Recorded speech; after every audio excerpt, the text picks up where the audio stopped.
Bismillahirrahmanirrahim. Assalamualaikum warahmatullahi wabarakatuh. Alhamdulillahi rabbil alamin.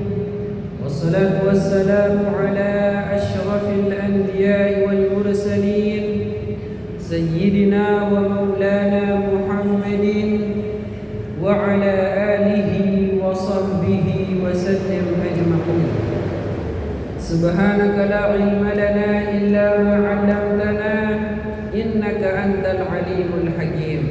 Rabbi shrah li sadri wa yassir li amri wahlul 'uqdatam min lisani yafqahu qawli. Amma ba'du.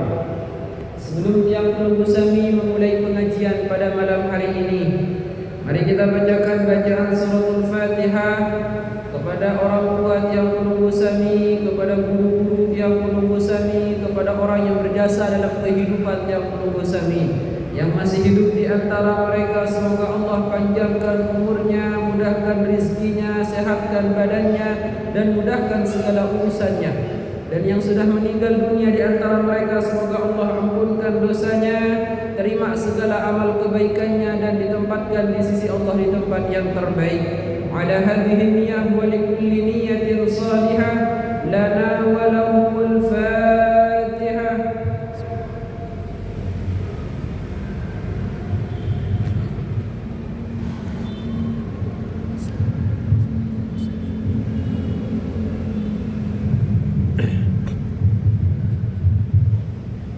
Alhamdulillah, segala bentuk puji beserta syukur terus kita haturkan dan hadirkan kepada Allah Subhanahu wa taala. Di setiap hembusan napas kita dalam kehidupan ini, tidak ada yang perlu dan yang patut dan yang paling harus kita lakukan melainkan terus bersyukur kepada Allah. Kenikmatan yang tidak ada kata berhentinya kecuali kita mati, itu semua diberikan oleh Allah. Kenikmatan yang Allah sendiri tidak pernah menyuruh kita bayar. Andai kata bapak ibu buat kesuruh berembok doang bebayah, isi Allah Ta'ala beremberua dia beli embok niki. Maka kemudian Allah Subhanahu wa taala cuma meminta kepada kita untuk jangan menjadi seorang hamba yang lupa kepada Tuhannya. Allah Subhanahu wa taala hanya inginkan ketika kita sudah diciptakan di dunia ini, jangan berlaku semena-mena.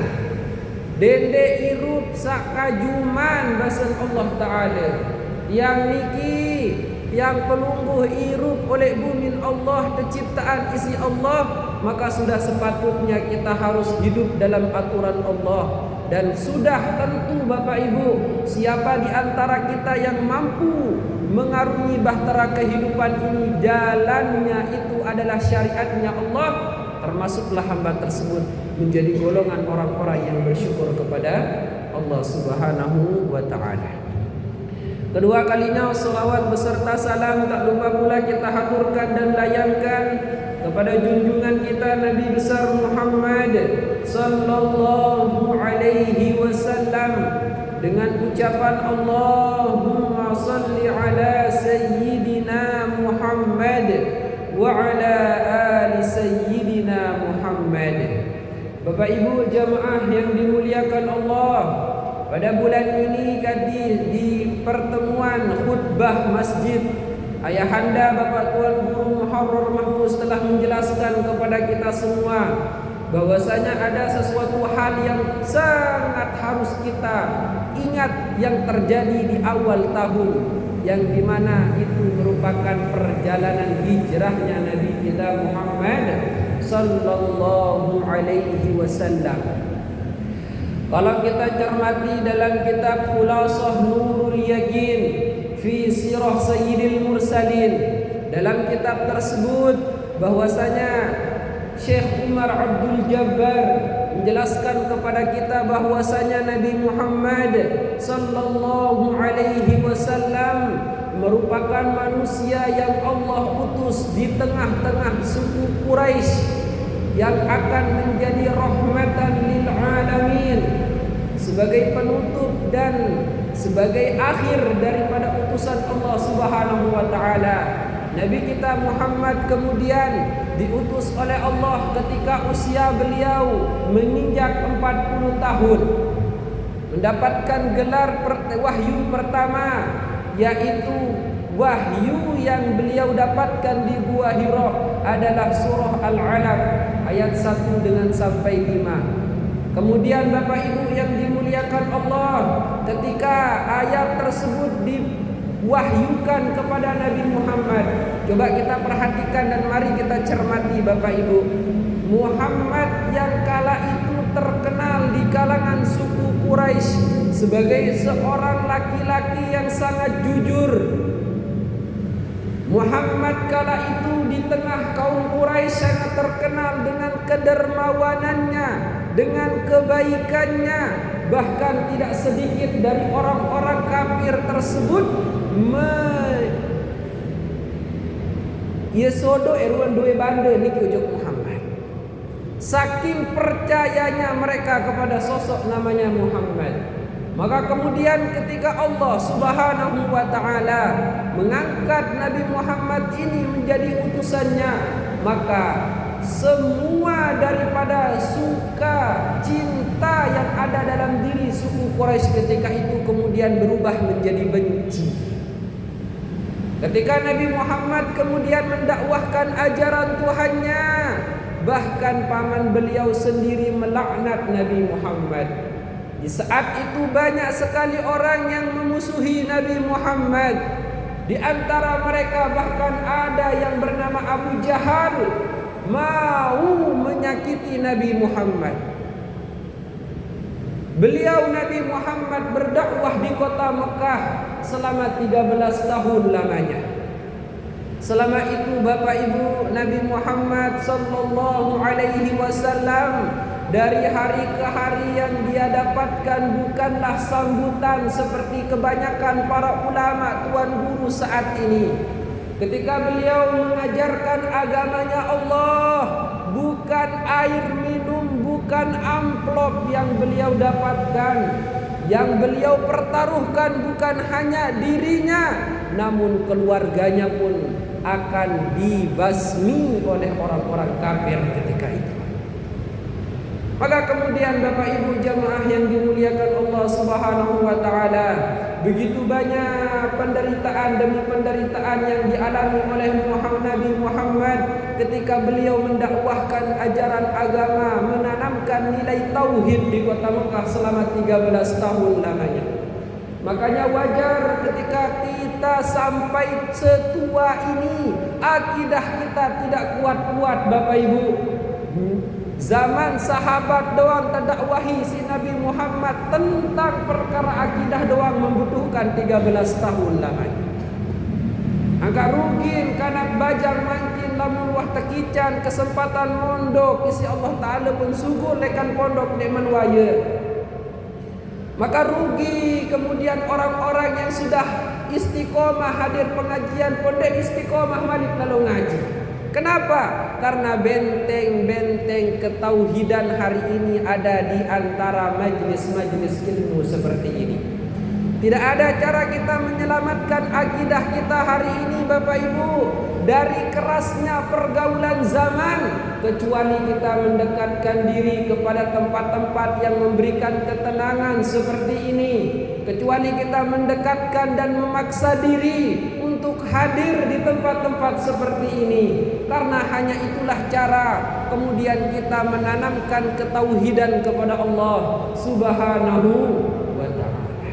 Maka kemudian Bapak Ibu jamaah yang dimuliakan Allah, jangan pernah lelah untuk mengaji, jangan pernah lelah untuk belajar, jangan pernah lelah untuk beribadah, sampai kata Al-Quran hatta ya'tiyakal yakin. Pernah para sahabat kemudian bertanya sama Rasulullah, "Ya Rasulullah, sampai kapan kita harus beribadah kepada Allah? Sampai kapan kemudian kita terus harus berjihad di jalan Allah?" Wah Nabi Muhammad, wah penuh makin ruang wilayah Islam, wah penuh ruan pasukan muslim, wah jaya makin Islam dikingkah tu wahani perang-perang. Basen suku sahabat wujud Nabi Muhammad. Maka kemudian Nabi Muhammad sallallahu alaihi wasallam mendapatkan wahyu dari Allah. Kemudian beliau mengatakan, sesungguhnya peribadatan kepada Allah, perjuangan kita kepada Allah harus selalu dilakukan sampai kematian datang menjemput kita. Maka harus kita perbesar diri Bapak Ibu. Pembeli angan tiang penunggu, aden sak dende arak ke nomor sekian oleh irup niki kecuali Allah Subhanahu wa taala. Kemudian itulah yang akan menjadi bekal kita mengarungi tahun baru Hijriah 1448 yang akan kita lalui 1 tahun ke depan ini. Bapak Ibu yang dimuliakan Allah Subhanahu wa taala, ketika beliau sudah 13 tahun berdakwah di kota Mekah, hijrah beliau ke kota yang namanya kota Madinatul Munawwarah, yang sebelumnya nama kota tersebut adalah Yathrib. Di tempat tersebut Nabi Muhammad sallallahu alaihi wasallam berhijrah dengan salah seorang sahabatnya yang dicintainya, yaitu sahabat yang bernama Abu Bakar As-Siddiq.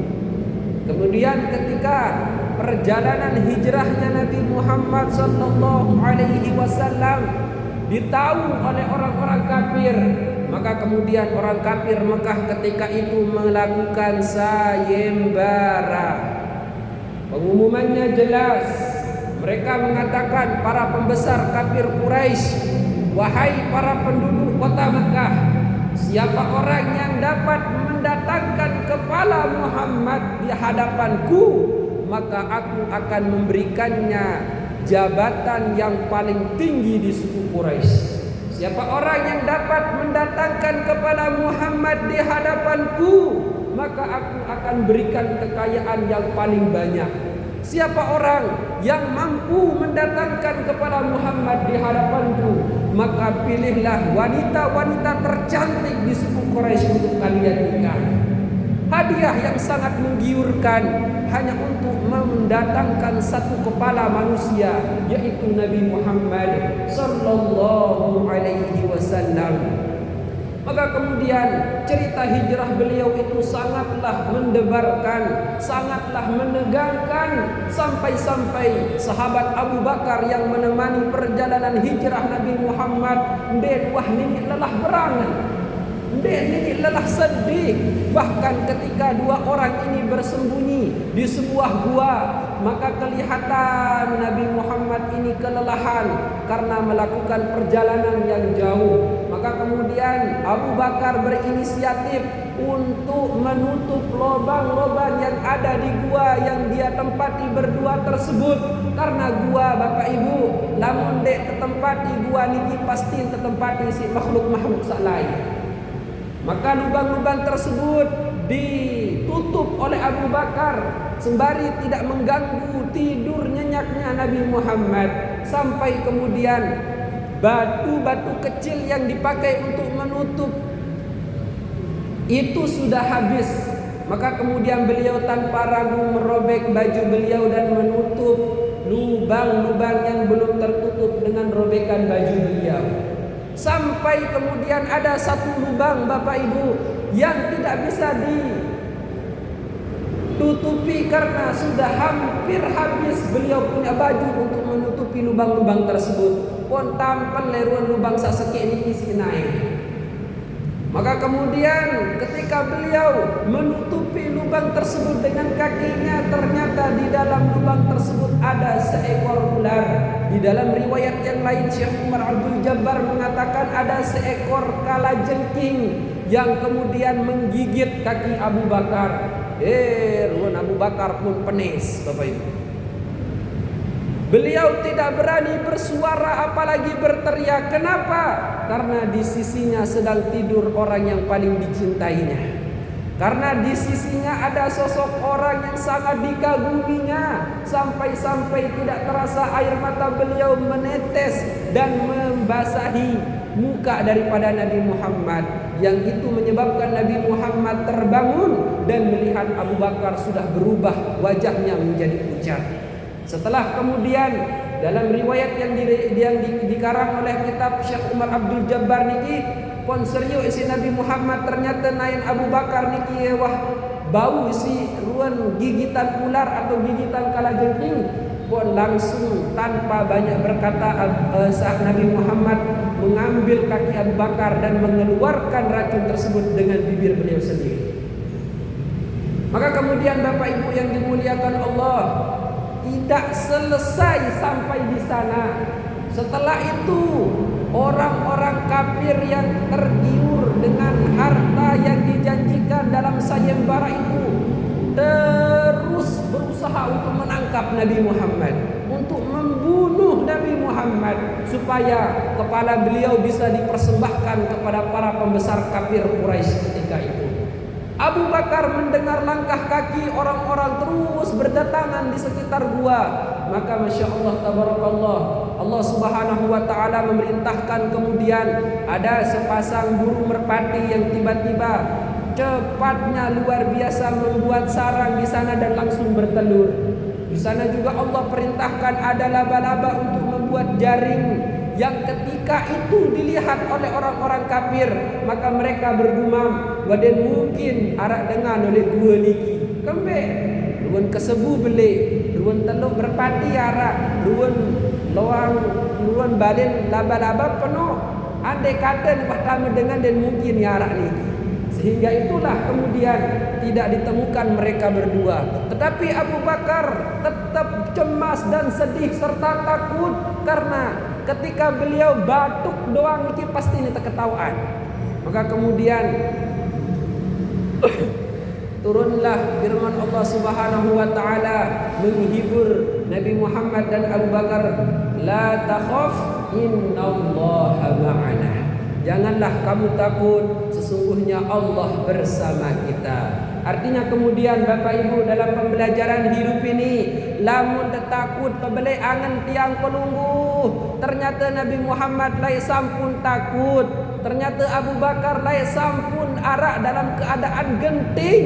Tapi ketika itu kita dianjurkan kemudian oleh Allah untuk tidak takut. Kenapa? Karena Allah senantiasa bersama kita. Ya takembe takut Bapak Ibu si pejabat. Lamun memang ya mati si pejabat mare baik. Dia memang terbaik nyawa di si Allah Taala. Lamun memang kezalimi si dengan sugi, si dengan sa berkuasa, si dengan sa napi-napi, jangan takutkan mati karena pasti kematian niat mau doa. Orang hari ini Bapak Ibu, orang-orang Islam bahkan kita juga akan termasuk orang yang mendapatkan sebuah penyakit akhir zaman. Penyakit akhir zaman yang hampir semua orang Islam itu akan merasakan penyakit ini. Apa kata Nabi? Penyakit tersebut adalah penyakit yang bernama al-wahan. Para sahabat bertanya, mal wahnu ya Rasulullah? Apa penyakit wahan itu ya Nabi Allah? Maka kemudian Nabi Muhammad mengatakan, hubbud dunya wa karahiyatul maut. Penyakit wahan yang akan menimpa daripada orang-orang yang akan hidup di akhir zaman adalah penyakit terlampau cinta kepada dunia. Ruang dunia niki Masya Allah berembe pun tanda peta pokon samau, sehingga kecintaannya kepada dunia tersebut akan membangkitkan penyakit yang selanjutnya yang bernama karahiyatul maut, takut mati. Padahal lamun bayang-bayangin, padahal lamun wasiat ya tak ule niki ojok Allah demen tak ule Bapak Ibu. Kalau kita mendengar kata pulang pasti kita suka. Lamun kanak sekolah ule sekolah demen. Lamun kanak mondok niki libur ule njok bale demen. Lamun dengan begawean di pabrik niki lamun haru sampai ya sore pun ya ule demen. Kok dengan Islam ngaku diri Islam ya nule ojok Allah Ta'ala yang tekican kenikmatan di surga dia demen. Justru Bapak Ibu, lamun dia ulih ujung Allah sebenar-benar lamun terjari dengan Islam tedemen ulih niki. Tapi kenapa kemudian hari ini banyak orang Islam takut sekali sama perkara mati itu? Karena mereka terlampau cinta terhadap dunia. Karena di dalam hati mereka sudah terkontaminasi dengan dunia. Makanya kemudian Bapak Ibu yang dimuliakan Allah, saya tidak demen oleh dunia, selalu terdemen. Tapi jangan jadikan dunia sebagai tujuan. Jadikan dunia itu sebagai kendaraan kita untuk mendekatkan diri kepada Allah. Maka kemudian tadi ayahanda Bapak Tuan Guru Muharrar Mahfuz mengatakan, wa an malihi min aina iktasabahu wa aina anfaqahu. 4 pertanyaan lemak niki pasti selaku tiang yang keketuan si Allah Ta'ala. Salah satu pertanyaan itu kata beliau tadi di dalam khutbahnya, ya keketuan lemak tiang pelunggu sami tentang perkara harta benda niki. Mbe leman temau, mbe lain terjauh. Lamun tiak mau dengan sak solah, maka lemah hati-hati Bapak Ibu perkara harta niki sak halal doang yang terhisab Allah, apalagi perkara sak haram wajib yang azab. Maka kemudian Bapak Ibu yang dimuliakan Allah Subhanahu wa taala, mari kita belajar dan terus belajar, yakinkan diri kita untuk mendapatkan harta kecuali yang halal, untuk mendapatkan harta kecuali yang baik dengan cara yang dibenarkan oleh agama. Karena Bapak Ibu yang dimuliakan Allah, lamun tuah pete kepeng dengan cara seandainya kena penuh memang ruan terkadang, penuh memang ruan nominal, lagu ketenangan, kebahagiaan tidak akan pernah dirasakan oleh mereka yang mencari harta dengan cara yang tidak benar. Ia arak doang ruan permasalahan dengan sugih niki Bapak Ibu. Maka hati-hati, jangan sampai kita termasuk orang yang kemudian diberikan sebuah kenikmatan istidraj oleh Allah. Semakin kita sugih, semakin ini milik ibadah. Semakin tersehat, semakin tergedak lalu ngaji ibadah. Semakin tertawa, ndet ini, wah ini serius ya ibadah. Maka Bapak Ibu yang dimuliakan Allah Subhanahu wa taala, melalui momentum malam perayaan Tahun Baru Hijriah ini, sekali lagi mari kita jadikan Nabi Muhammad sallallahu alaihi wasallam menjadi contoh dalam kehidupan kita. Kenalkan Nabi Muhammad kepada istri dan anak-anak kita Bapak Ibu. Jangan sampai kemudian mereka lebih mengenal artis ketimbang mengenal Nabi Muhammad. Saya ini ruan artis sebutkan 10 nama artis tahun kanak mangkin. Petesuruh sebutkan 10 nama sahabat Nabi penuh ditahu. Maka kemudian Bapak Ibu yang dimuliakan Allah, kalau kita selaku orang tua dalam ranah lingkupan keluarga tidak mendidik, mengajarkan anak-anak kita, maka sebagus apapun tempat belajarnya, semahal apapun tempat belajarnya, tidak akan pernah merubah kita punya anak.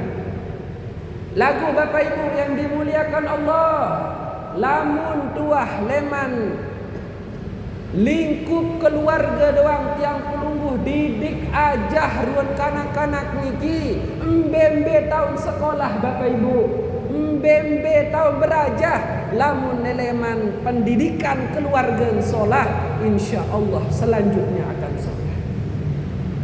Maka kemudian Bapak Ibu yang dimuliakan Allah Subhanahu wa taala, pada malam hari ini kita akan coba melanjutkan perkara makna dari al-afiyah. Kemarin kita sudah membahas makna afiyah yang akan diberikan oleh Allah ketika hamba tersebut hidup di dunia.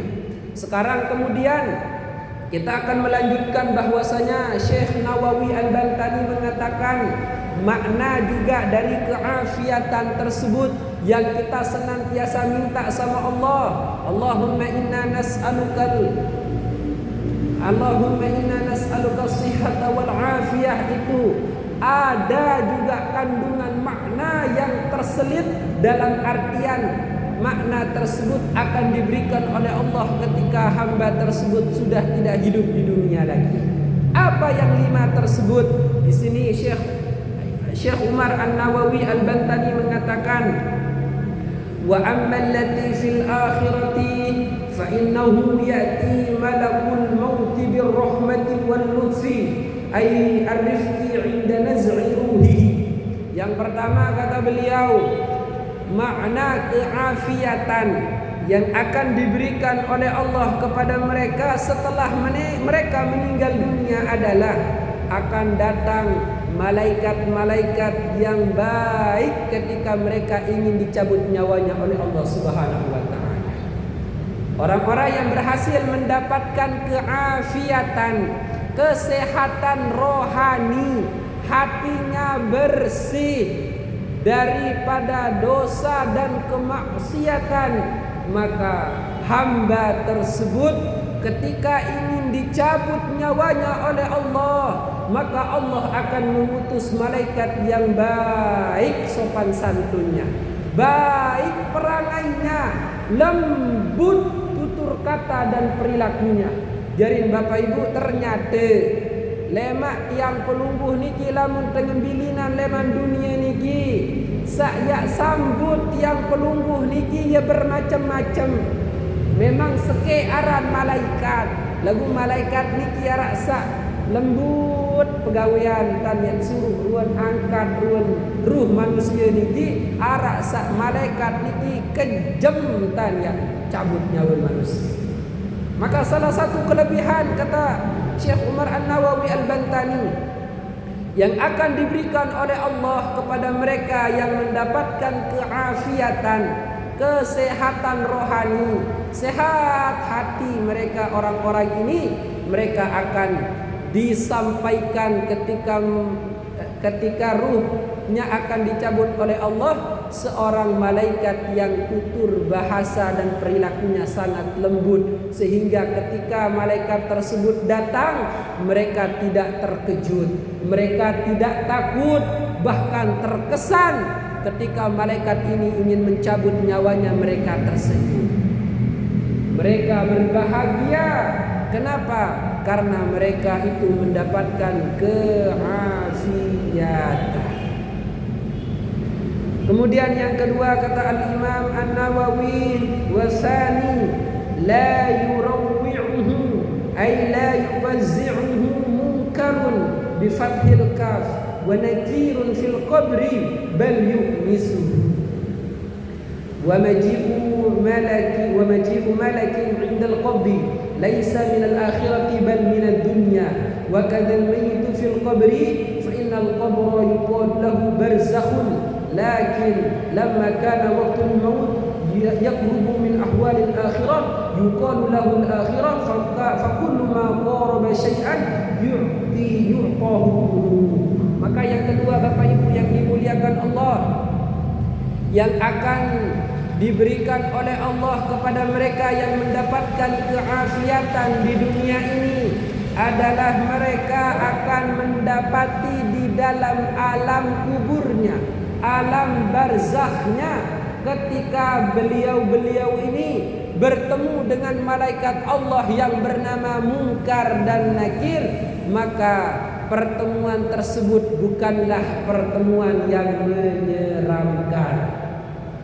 Allah akan jadikan malaikat Munkar Nakir tersebut sebagai sosok makhluk malaikat yang akan menghibur orang-orang tersebut. Bahkan dalam riwayat-riwayat yang lain dijelaskan keadaan manusia di alam kuburnya persis seperti bagaimana keadaannya di alam dunianya. Ada di antara manusia senang maksiat kepada Allah, lema oleh alam kubur ni kita boleh belak misi azab Allah. Siapa orang di dalam dunianya senang beribadah kepada Allah, maka Allah akan fasilitasi di dalam alam kuburnya bagaimana hamba tersebut menikmati keindahan dan ketaatannya. Maka kemudian Bapak Ibu yang dimuliakan Allah, berdoa ujub Allah Ta'ala ni kuat-kuat beramin. Lamun arak ruan imam ngendeng doa ujub Allah, Allahumma inna nas'aluka salamata wassihata wal afiyah. Karena makna dari keafiatan tersebut sangatlah banyak. Bahkan niki di dalam kitab yang kecil doang Bapak Ibu, kitab dasar makna keafiatan doang ada 10 makna. Dekman malik terkupas isi ulama-ulama lain oleh dalam kitab salih belik-belik ini.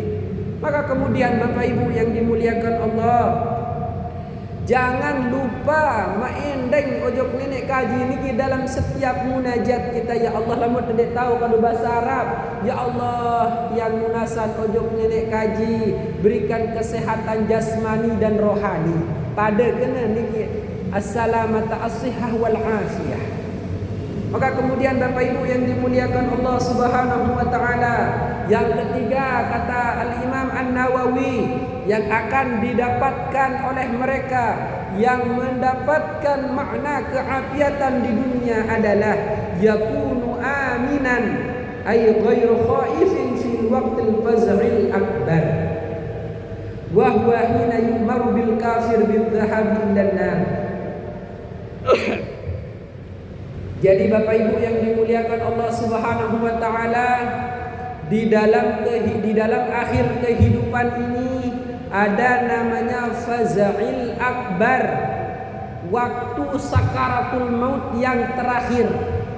Itu yang paling menentukan akhir kehidupan kita.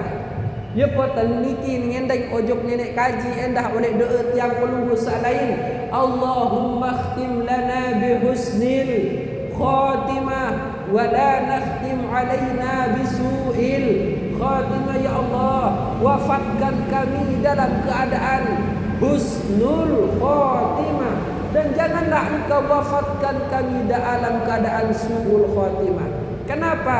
Karena orang yang akan mendapatkan keafiatan niki Bapak Ibu, ketika ruhnya ingin dicabut oleh Allah tersebut, arah ruang niki setan datang wujud yang pelunggu. Dia mengatakan setan tersebut mengatakan itu bedak gati ruang keadaan tergambaran di dalam kitab ini. Pas dia tercabut nyawa tiang pelunggu, datang setan niki ruang jauh air. Meh kebeng air ni meh kafir ke dulu bahasa setan. Ni kebeng ni pertolongan ni. Ikut aku dulu kata setan itu di akhir-akhir hidup kita Bapak Ibu. Dan barang siapa kemudian yang hanya menjawab kata iya aku akan mengikutimu, kafir mati Bapak Ibu. Su'ul khotimah mubilina. Nah, ini kata Imam Nawawi, orang yang mendapatkan keafiatan dalam hidupnya, maka ketika Allah Subhanahu wa taala akan mencabut nyawanya, maka Allah akan mengamankan orang tersebut. Ndek terkicang si Allah Taala setan itu baru datang oleh faza'il akbar itu. Pas dia tercabut nyawa itu setan itu ndek ini baru datang. Kenapa? Sudah diberikan keamanan langsung oleh Allah Subhanahu wa taala. Maka kemudian Bapak Ibu yang dimuliakan Allah, yang keempat makna dari keafiatan ini kata beliau Al-Imam An-Nawawi, warabi'u tumha sayyi'atuhu wa tuqbalu hasanatuhu. Makna dari keafiatan yang keempat, orang yang mendapatkan keafiatan ini akan diampunkan, dihapuskan segala salahnya dan diterima segala amal kebaikannya. Maka Bapak Ibu yang dimuliakan Allah, sai manusia sande buah salah dalam sejelur sai denarah Bapak Ibu. Dendean setahun sejelur doang nikit yang peluluh penuh gati salah untuk Allah Taala. Oh niki Masya Allah, ya mau doang ruan nikmat nenek kaji saran keafiatan niki yang tekican langsung isi Allah dah hapus ruan dosa salah yang pelunggu. Yang tekican ruan amal ibadah yang pelunggu. Walaupun amal ibadah niki terpaksa tiang gawe. Walaupun amal ibadah niki dan sempurna tiang gawe Bapak Ibu, tetapnya tekican ruan pahala isi Allah Ta'ala. Kenapa? Berkat keafiatan tersebut. Maka kemudian Bapak Ibu yang dimuliakan Allah, yang kelima yang akan diberikan oleh Allah Subhanahu wa taala, kata Al-Imam An-Nawawi, kepada mereka yang mendapatkan keafiatan, kesehatan hati. Kesehatan hati niki Bapak Ibu, lamun kesehatan jasmani ruan awak yang pelunggu je insyaallah selapu semakin sehat ini. Lagu penuh ternyata kadang-kadang dia sadar dan penuh sakit angen yang pelunggu.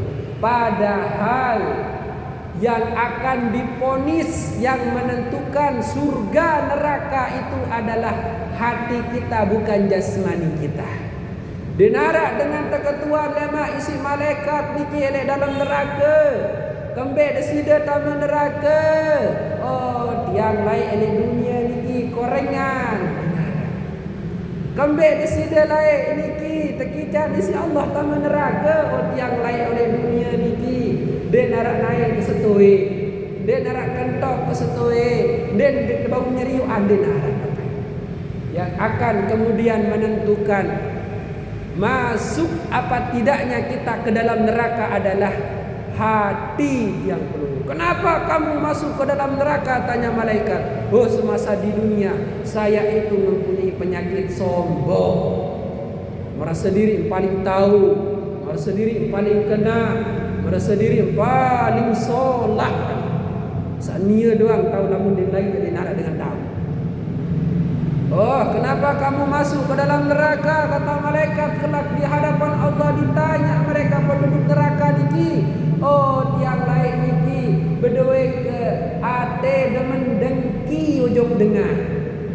Menutan batur ke bedoin motor baru, maka tiang telih panas dek demen ingat bedoin motor.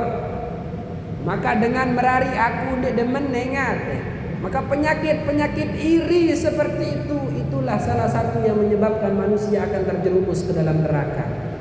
Maka Bapak Ibu yang dimuliakan Allah, karena kita ini terus mempunyai penyakit hati, dek lupa ngendek ujung Allah. Allahumma inna nas'aluka salamata wa sihhata wal afiyah. Maka yang kelima ini kata Al-Imam An-Nawawi yang akan didapatkan oleh mereka yang mendapatkan keafiatan di dunia adalah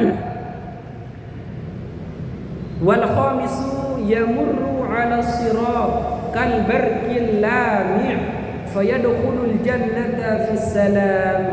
Maka kemudian yang kelima yang akan didapatkan oleh mereka yang mendapatkan keafiatan adalah ketika mereka akan menyeberangi sirat, jembatan yang kata para ulama kecilnya lebih kecil 1000 kali lebih kecil daripada jarum dan 1000 kali lebih tajam daripada pedang. Unin niki para ulama menggambarkan ruang jembatan sirat niki Bapak Ibu. Tetapi Masya Allah tabarakallah, dengan setekican ruan keafiatan isi Allah Ta'ala, lemak ya ruan menyeberangi jembatan sirat tersebut seperti kilatan cahaya yang sangat cepat. Dan narak ruan Bapak Ibu setu nyampe. Maka kemudian Bapak Ibu yang dimuliakan Allah, gambaran kita besok manusia ketika menyeberangi jembatan sirat tergantung amal perbuatan yang pelunggu oleh dunia. Apa nafiruan pegawaian, ucapan, solah ataupun lengin pegawaian ucapan ini akan sangat menentukan perjalanan kita ketika akan melewati jembatan sirat ini Bapak Ibu. Ada yang jalannya cepat, ada yang jalannya biasa, ada yang jalannya tertatih-tatih, ada yang bahkan baru jalan sudah jatuh tergelincir. Maka kemudian seperti apa kita akan berjalan kelak di hadapan siratnya Allah, maka tergantung dari Nabi yang penuh gawe kancil ucapan oleh jelumangin dari dunia ini. Dan salah satu kelebihan yang akan diberikan oleh Allah kepada mereka yang didapati di dalam dunia ini mempunyai hati yang bersih, hati yang suci, hati yang demar beribadah kepada Allah, hati yang condong kepada kebaikan, hati yang condong kepada apa yang diridhoi oleh Allah, maka mereka akan menyeberangi jembatan sirat tersebut layaknya seperti kilatan cahaya, gelap ganti Bapak Ibu. Itulah makna dari apa yang disampaikan oleh Al-Imam An-Nawawi di dalam kitab ini. Semoga kemudian kita termasuk di antara hamba yang akan mendapatkan keistimewaan tersebut. Amin ya rabbal. Kemudian Bapak Ibu yang dimuliakan Allah Subhanahu wa taala. Di mana sana je? Karing 2 menit.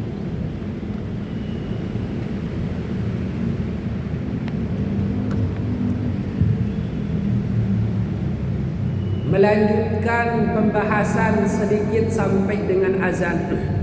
Kita akan baca nasihat yang selanjutnya. Di sini Al-Imam An-Nawawi mengatakan al-maqalatu tsaniyata asyrata qala Luqman li ibnihi Saran ya bunayya tasgiru mahabbah innal hikmata an ta'mala 10 khisalin. Bapak Ibu yang dimuliakan Allah Subhanahu wa taala, ada seorang manusia yang diabadikan namanya di dalam Al-Qur'an, bahkan menjadi nama surah di dalam Al-Qur'an. Diabadikannya nama ini bukan karena banyak harta, bukan karena rupawan, bukan karena jabatannya tinggi Bapak Ibu, tapi diberikan kelebihan yang begitu luar biasa oleh Allah. Manusia yang bernama Luqmanul Hakim ini karena ilmu hikmah yang begitu luar biasa yang dianugerahkan oleh Allah kepadanya. Jadi yang akan menentukan Bapak Ibu yang dimuliakan Allah, derajat tingginya seseorang di hadapan Allah tersebut tidak cukup hari ini dengan orang tersebut berilmu. Namun lebih daripada itu, orang itu akan tinggi apa rendah derajatnya di sisi Allah tergantung daripada bagaimana orang tersebut mengaplikasikan ilmunya, mengamalkan ilmunya tersebut. Salah satu dari apa yang dikatakan oleh Al-Imam An-Nawawi, mengutip sebuah nama yang itu merupakan sebuah pembelajaran bagi kita semua Bapak Ibu, untuk mendapatkan derajat yang tinggi di sisi Allah. Tidak harus dengan jadi orang kaya, tidak harus jadi orang yang berpangkat jabatan yang tinggi, tidak harus dengan mempunyai rupawan yang gantang dan jelita. Niki Bapak Ibu, Sarah Luqman niki merupakan seorang budak keturunan Afrika Bireng. Dengan seorang budak niki ampura ya jeleng, denara sugih, denara jabatan, tapi diabadikan namanya oleh Allah dalam Al-Quran, namanya surat ini. Ada anaknya Luqman ini namanya Saron, yang terus diberikan nasihat-nasihat pembelajaran kehidupan oleh bapaknya. Maka yang akan kita bahas dalam kesempatan kali ini, dan pasti kita akan lanjutkan di pertemuan selanjutnya, beliau mengatakan sesungguhnya hikmah tersebut Bapak Ibu, ilmu hikmah yang Allah tancapkan ke dalam diri seorang manusia yang bernama Luqman, itu merupakan ilmu hikmah yang didapatkan Luqman daripada ilmu namanya ilmu laduni. Ilmu langsung terkicat isi Allah oleh dalam dada sanubari manusia ini. Dan wah berajah, dan wah yang ngapal, dan wah yang lalu sekolah marat yang penunggu. Maka kemudian para ulama membagi ilmu itu menjadi 2 bagian. Ada namanya ilmu kasbi, ada namanya ilmu laduni. Ilmu kasbi itu memang merupakan ilmu yang harus fardu ain, hukumnya kita tuntut belajar dan berproses di dalamnya. Namun di dalam itu juga ada sebuah ilmu, kata Allah, yang mana ilmu tersebut namanya ilmu laduni, yang langsung Allah berikan ke dalam diri manusia tersebut dikarenakan ketakwaannya kepada Allah. Sampun sedikit. Demikian mungkin Bapak Ibu yang bisa kita sampaikan daripada pengajian ini. Semoga apa yang disampaikan oleh para ulama daripada nasihat-nasihat ini dapat terus menguatkan akidah-akidah yang penunggu sami, sehingga kita bisa hidup di akhir zaman seperti ini dalam keadaan sehat wal afiyah, dalam keadaan kita mendapatkan kenikmatan afiyah. Ala hadhihi niyyah wa likulli niyyatin shalihah. Siril Fatihah.